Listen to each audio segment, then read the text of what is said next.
Hello friends, praise the Lord. நம்ம எல்லாரும் ஒரு புதிய மாதத்துக்குள்ளாக கடந்து போக போகிறோம். நமக்கு ஒருவேளை இந்த மாதத்துலேயோ இல்லைன்னா இது வரைக்கும் இந்த வருஷத்துலேயோ நம்ம நினச்ச ஆசீர்வாதம் நம்ம நினச்ச வேகத்தில் நமக்கு கிடைக்காம இருந்திருக்கலாம். நமக்கு அதை நினச்சி ரொம்ப ஒரு வருத்தம் இருக்கும். நினச்ச வேகத்திற்கு காரியங்கள் நடக்கலையே அப்படின்னு.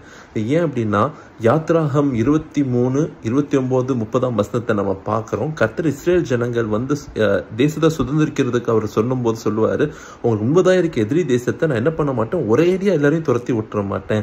படிப்படியாக நீங்கள் சுதந்திரிக்க ஒவ்வொருத்தரையாக நான் துரத்துவேன். ஏன்னா நீங்கள் சுதந்திரிக்கிறதுக்கு முன்பதாக ஆசீர்வாதத்தை வேற யாரும் பட்சத்து போட்டுறக்கூடாது. அதனால என்ன பண்ண மாட்டேன், உங்களுக்கு முன்பதாக என்ன பண்ண மாட்டேன், நீங்கள் போக போக சுதந்திரிப்பீங்களே தவிர எல்லாவற்றையும் ஒரேடியாக உங்களுக்கு முன்பதாக நான் என்ன பண்ணிட மாட்டேன், விரட்டிட மாட்டேன். இதே தான் நமக்கும். நம்ம ஆசீர்வாதத்தை நம்ம சுதந்திரிக்கிற இடத்திற்கு நம்ம போயிட்டு இருக்கோம். அந்த நேரம் வரும்போது அதை நம்ம கண்டிப்பாக சுதந்திரிப்போம். God bless you.